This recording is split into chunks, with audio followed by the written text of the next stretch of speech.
Hello friends, welcome to Startup Dreams YouTube channel. MSME registration process தான் இந்த வீடியோக்கான topic. இங்கே நிறைய பேருக்கு ஸ்மால் பிஸ்னஸை ஸ்டார்ட் பண்ணுங்கிற ஆசை இருக்கும். அப்படி இல்லைன்னா ஆல்ரெடி ஒரு ஸ்மால் பிஸ்னஸை ரன் பண்ணிட்டு இருப்பாங்க. அவங்களுக்கு கவர்மெண்ட் கிட்டது ஏதாவது ஒரு சப்போர்ட் வேணும்னு அவங்க நினச்சாங்கன்னா அதுக்கு இந்த MSME ரெஜிஸ்ட்ரேஷன் சர்டிஃபிகேட் ரொம்ப ரொம்ப முக்கியம். இந்த MSME ரெஜிஸ்ட்ரேஷன் சர்டிஃபிகேட்னா என்ன, அது எப்படி வாங்குறது, அதுக்கு எவ்வளோ செலவாகும், அதுக்கு என்னென்ன டாக்குமெண்ட்ஸ்லாம் தேவைப்படும், அதுக்கப்புறம் அந்த சர்டிஃபிகேட் இருந்தால் நம்மளுக்கு அதனால் என்னென்ன பெனிஃபிட்ஸ் வரும், அந்த மாதிரி இம்பார்ட்டன்ட் டீட்டெயில்ஸை இந்த வீடியோவில் பார்க்கலாம். Ministry for micro small medium enterprises 2007 Indian கவர்மெண்டால் ஸ்டார்ட் பண்ணப்பட்ட ஒரு மினிஸ்ட்ரி. இது ஸ்மால் பிஸ்னஸ் பண்ணுறவங்களுக்கு வெல்ஃபேர் ஸ்கீம்ஸை கொண்டு போய் சேர்க்கணும் அப்படிங்கிற இன்டென்ஷனோட ஸ்டார்ட் பண்ண ஒரு டிபார்ட்மெண்ட். இந்த டிபார்ட்மெண்ட் இஷ்யூ பண்ணுற ஒரு சர்டிஃபிகேட் தான் இந்த MSME சர்டிஃபிகேட். இந்த சர்டிஃபிகேட் இருந்தால் தான் கவர்மெண்ட்டோட வெல்ஃபேர் ஸ்கீம்ஸ் எல்லாத்துக்குமே உங்களால் ஆக்சஸ் பண்ண முடியும், அதோட பெனிஃபிட்ஸை கெயின் பண்ண முடியும்.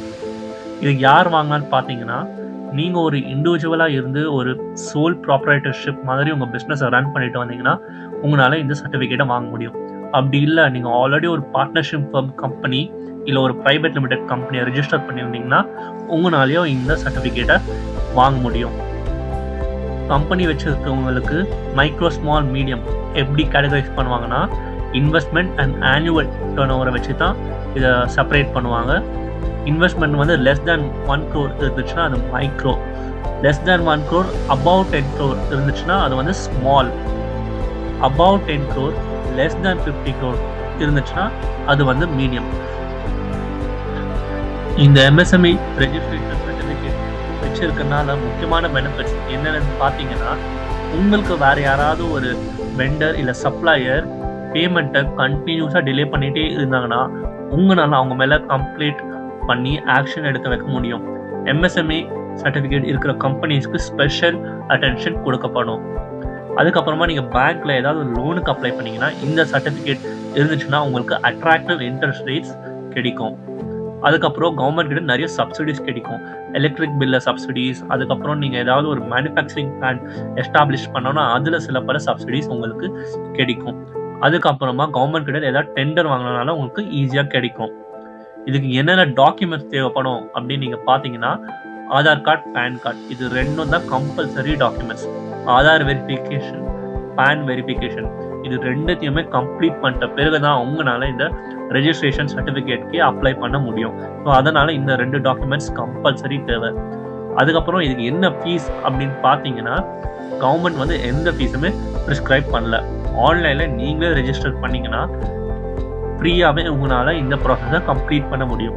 இல்லை நீங்கள் ஒரு தேர்ட் பார்ட்டியோ இல்லை ஒரு CA கிட்ட இந்த அப்ளை பண்ண சொன்னீங்கன்னா அவங்க இதுக்கு ஒரு ஸ்மால் அமௌண்ட் சார்ஜ் பண்ணுவாங்க. அது 1000 rupeesலேருந்து 2000 rupeesக்குள்ளே இருக்கும். நீங்கள் ரெஜிஸ்ட்ரேஷனை நீங்களே பண்ண போகிறீங்களா இல்லை ஒரு CAO இல்லை ஒரு தேர்ட் பார்ட்டி மூலியமாக பண்ண போகிறீங்களா அப்படிங்கிறது உங்கள் டெசிஷன்.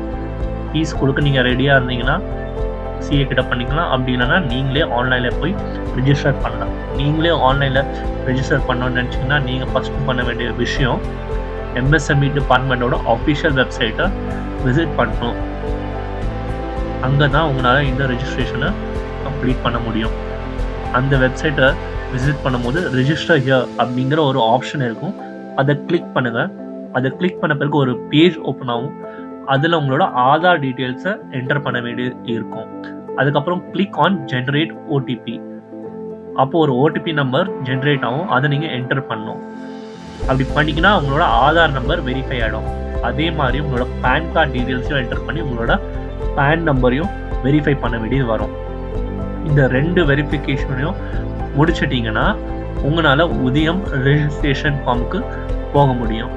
அந்த ஃபார்மில் உங்களோட கம்பெனி டீட்டெயில்ஸ், நீங்கள் ஒரு சோல் ப்ராப்பரேட்டர்ஷிப்பாக இல்லை உங்களோட பிஸ்னஸ் நேச்சர் என்ன, கம்பெனி டைப் என்ன, இந்த மாதிரி டீட்டெயில்ஸ் எல்லாத்தையுமே ஃபில் பண்ண வேண்டியது வரும்.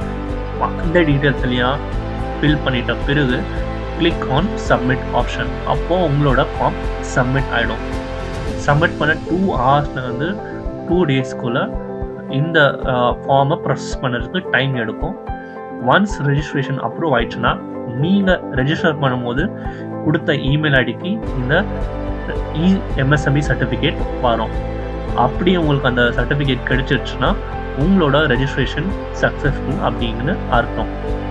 இந்த ரெஜிஸ்ட்ரேஷன் சர்டிஃபிகேட்டில் நீங்கள் முக்கியமாக நோட் பண்ண வேண்டிய ஒரு விஷயம் என்னென்னா உங்களோட எம்எஸ்எம்இ நம்பர். இப்போ இண்டிவிஜுவல்ஸ்க்கு எப்படி ஒரு யூனிக்கான ஆதார் நம்பர் கொடுக்கப்படுதோ அந்த மாதிரி தான் இந்த எம்எஸ்எம்இ நம்பர். நீங்கள் ஃப்யூச்சரில் கவர்மெண்ட் கிட்ட எந்த மாதிரியான ஸ்கீம்ஸை எக்ஸ்பெக்ட் பண்ணனாலுமே இந்த எம்எஸ்எம்இ நம்பர் ரொம்பவே யூஸ்ஃபுல்லாக இருக்கும். இந்த வீடியோவில் நம்ம எம்எஸ்எம்இ ரெஜிஸ்ட்ரேஷன் ப்ராசஸ் பற்றி பார்த்தோம். இதே மாதிரி இன்னும் நிறைய பிஸ்னஸ் வீடியோஸ் பார்க்கணுன்னு ஆசைப்பட்டீங்கன்னா மறக்காமல் இந்த சேனலுக்கு சப்ஸ்கிரைப் பண்ணுங்கள். தேங்க்ஸ் ஃபார் வாட்சிங்.